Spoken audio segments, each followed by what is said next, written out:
Hello everyone. आज मैं आप लोगों के सामने अपनी ड्यूटीज की कुछ बातें शेयर करना चाहती हूँ। ये मैं इसलिए नहीं कर रही हूँ कि आप इस सिचुएशन से डरें या फिर हमें कुछ सिंपैथी चाहिए आपसे। ये मैं सिर्फ इसलिए कर रही हूँ कि आप इस सिचुएशन की गंभीरता को समझिए, क्योंकि मैं इस सिचुएशन को इतने करीब से देख के आई हूँ, तो मेरा एक फर्ज बनता है कि मैं एक जिम्मेदार नागरिक के नाते आप लोगों को भी इसके बारे में जागरूक कर पाऊं, क्योंकि मैं आज भी देखती हूं कि लोग बिल्कुल भी पढ़े लिखे लोग ध्यान नहीं देते हैं। मेरी ड्यूटीज अब एम्स के कोविड एरिया से खत्म हो चुकी हैं। मैं क्वारंटीन के लिए आ गई हूं। बहुत बहुत ज्यादा टफ ड्यूटीज हैं। जितनी भी चीजें आप पढ़ रहे हैं उसकी एक एक बात सच है। हम ड्यूटीज दिन रात कर रहे हैं। बहुत दिनों से सोए नहीं हैं, ढंग से खाना नहीं खा पा रहे हैं। गर्मी इतनी ज्यादा लगती है पीपीई किट में कि उसको शब्दों में बयां नहीं किया जा सकता। मास्क इतना सफोकेटिंग होता है कि उसे आप 5 मिनट भी नहीं पहन सकते हैं, और उसे हम 6-6 घंटे 12-12 घंटे लगा के रख रहे हैं। भले ही हमें सारा प्रोटेक्शन दिया जा रहा है, हम लोग बहुत ध्यान रख के ड्यूटीज कर रहे हैं, लेकिन फिर भी एक डर तो सभी के मन में रहता है कि कहाँ किससे क्या चूक हो जाए और वो पॉजिटिव हो जाए। ये बीमारी इतनी भयानक तो नहीं है, ये सच है, लेकिन इसका जो स्प्रेड है वो बहुत भयानक है। जहां तक यंग एज के पीपल की बात होती है, वो लोग बच जाते हैं इजीली, उनको बचाना इजी होता है, उनके सिम्टम्स गंभीर नहीं होते हैं। लेकिन जब छोटे बच्चे आते हैं, जब बूढ़े लोग आते हैं, तो सिचुएशंस बहुत डरावनी होने लगती हैं। मैंने देखा कि फैमिली में पापा पॉजिटिव निकल रहे हैं, फिर मम्मी पॉजिटिव आ रही हैं, फिर बच्चे आते हैं टेस्ट कराने, सुबह से लाइन में लग जाते हैं। जब उनके टेस्ट रिजल्ट्स आते हैं उतनी देर तक उन्हें होल्डिंग एरिया में रुकना पड़ता है। आप सोच नहीं सकते हैं कि उन लोगों पे क्या बीतती होगी कि हमारा रिजल्ट 24 घंटे में क्या आने वाला है। वो बेचारे तो बस ये डरते हैं कि कहीं कोरोना हो गया तो हम मर जाएंगे। ये डर आप लोगों ने अभी देखा नहीं है। जब आप ये सब देखेंगे तो शायद घर से निकलना बंद कर देंगे। ये सब कुछ सही है कि आप सोशल डिस्टेंसिंग मेंटेन करिए, मास्क पहनिए, दूरी बनाए रखिए, अननेसेसरली लोगों से नहीं मिलिए, पर ये सारी चीजें यंग एज जनरेशन के लिए हैं। ओल्ड एज लोगों के लिए, बच्चों के लिए नियम ये कहता है कि आप उन्हें घर पे रखिए। इसलिए स्कूल सबसे पहले बंद किए गए, इसलिए सबसे पहले हाई अलर्ट हुआ सीनियर सिटीजन्स के लिए। पर जब मैं क्वारंटीन के लिए यहाँ आ रही थी तो मैंने देखा कि आज भी सीनियर सिटीजन्स बाहर घूम रहे हैं, बच्चे खेल ही रहे थे कॉलोनी में। आप नहीं जानते कि कौन सा एरिया हॉट एरिया में कब कन्वर्ट हो जाएगा। सिचुएशंस अभी और वर्स्ट होने वाली हैं अगर हमने ध्यान नहीं दिया तो। जो अब केसेस आ रहे हैं, नंबर ऑफ केसेस बहुत बढ़ रहे हैं। जितने नंबर ऑफ केसेस बढ़ते जाएंगे उतने उनके कॉन्टैक्ट हिस्ट्री वाले लोग बढ़ते जाएंगे। इसलिए बहुत बहुत जरूरी है कि आप सब घर पे रहिए।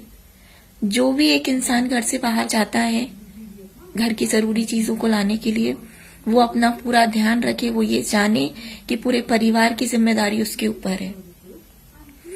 बाहर से आने वाली सारी चीजों को जिस तरह से यूज करने बोला जा रहा है, आप प्लीज वैसे ही यूज करिए। बच्चों को मास्क ले जाके शॉप्स पे ले जाने की जरूरत बिल्कुल भी नहीं है आपको। सीनियर सिटीजन से तो मेरी हाथ जोड़ के रिक्वेस्ट है कि प्लीज घर में बैठिए, वॉक के लिए अपना टेरेस यूज करिए, अपने घर के कमरों को यूज करिए। आपको नहीं निकलना है अपने घर से। आपने अभी अभी केस सुना होगा कि कल ही डॉक्टर हेड्डा की डेथ हो चुकी है। बहुत बहुत अच्छे डॉक्टर थे वो, पर क्योंकि एज बहुत ज्यादा थी उनकी तो वो सरवाइव नहीं कर पाए। काफी लड़ाई करी उनकी बॉडी ने कोरोना से, लेकिन कल उनकी डेथ हो गई। प्लीज इस चीज को समझिए और अपने आप का ध्यान रखिए, दूसरों को भी बचाइए और खुद को भी बचाइए। मास्क जो पहनता है उसको घबराहट होगी, ये मैं समझती हूँ। मौसम भी बहुत गर्म हो रहा है, लेकिन मास्क पहनना आज की जरूरत है। अगर आप मास्क पहनेंगे, घर से बने हुए मास्क ही अगर आप 2 लोग आपस में पहन के रखेंगे तो वायरस का काफी स्प्रेड रुक सकता है, क्योंकि अब केसेस ऐसे आ रहे हैं जिनमें कोई सिम्टम्स नहीं है। तो अगर सिम्टम्स नहीं है तो वो खांसेगा नहीं, छींकेगा नहीं, तो वो इतना भयानक तरीके से तो नहीं फैला पाएगा। लेकिन जब आप उससे बात करेंगे या वो कहीं आपके आसपास खड़े होकर कुछ बात कर रहा होगा तो एटलीस्ट उसके मास्क से वो जो ड्रॉपलेट्स फॉर्मेशन है वो रुक जाएंगे, क्योंकि आप भी मास्क पहने रहेंगे तो वो ड्रॉपलेट्स आप तक रीच नहीं कर पाएंगे। तो प्लीज मास्क से अपना मुंह कवर रखिए, घर लौटने पे अपने हाथ पैर जरूर धोइए, और इन सब चीजों का ध्यान रखते हुए आप अपने परिवार में भी सबका ध्यान रखिए। हॉस्पिटल का सीन इतना डरावना है कि रात में 2-2, 3-3 बजे रिपोर्ट्स आती हैं और हमें उन पेशेंट्स को शिफ्ट करना होता है। वो उतने ही बजे, रात के 2-3 बजे, चाहे छोटा बच्चा हो, बूढ़ा हो या कोई यंग हो, उसे हम एम्बुलेंस से वार्ड्स में शिफ्ट करते हैं। सोते नहीं है लोग, हम ड्यूटीज में हो या ना हो, हम हमेशा अपडेटेड रहते हैं अपने ग्रुप में। भूख लगना बंद हो चुकी है।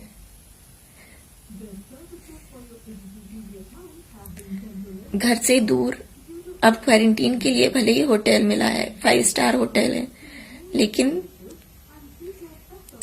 घर से ज्यादा अच्छा और कहीं नहीं लगता।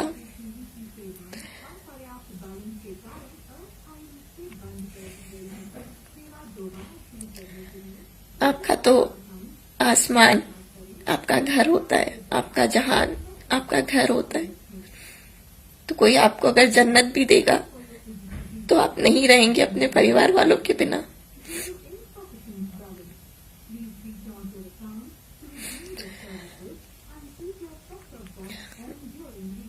प्लीज इसकी गंभीरता को समझिए। शायद हमें अब सेकेंड राउंड ऑफ ड्यूटीज पे भी जाना पड़ जाएगा। सारे ही डॉक्टर्स के लिए बहुत मुश्किल है ये सब। सबके छोटे बच्चे हैं, सबके घर में माँ बाप हैं, सबको अपने घर वालों से प्यार है। और जो आप सुन रहे हैं कि अब सरहद पे जो खाकी वर्दी थी वो सफेद हो चुकी है, तो वो सच है। सरहद पर रहने वाले जवानों को एक कड़ी ट्रेनिंग की प्रैक्टिस होती है, दी जाती है उन्हें। डॉक्टर्स को इतनी कड़ी ट्रेनिंग नहीं दी जाती है, पर आज वो बिना ट्रेनिंग के भी इतनी कड़ी ड्यूटीज कर रहे हैं, सिर्फ आपके लिए। अब आप देंगे साथ तो बनेगी बात। ये बात ध्यान रखिए कि अब एक ही तरीका है इसको रोकने का। I protect you, you protect me. इसकी अभी तक कोई दवाई नहीं है। इलाज सब कुछ सिम्टम्स पे डिपेंड करता है। वैक्सीन अभी ट्रायल्स में है। रोकना है अगर आपको तो आज से ही जो चीजें मैंने आपको समझाई हैं, प्लीज आप ध्यान रखना स्टार्ट करिए। Stay home, stay safe.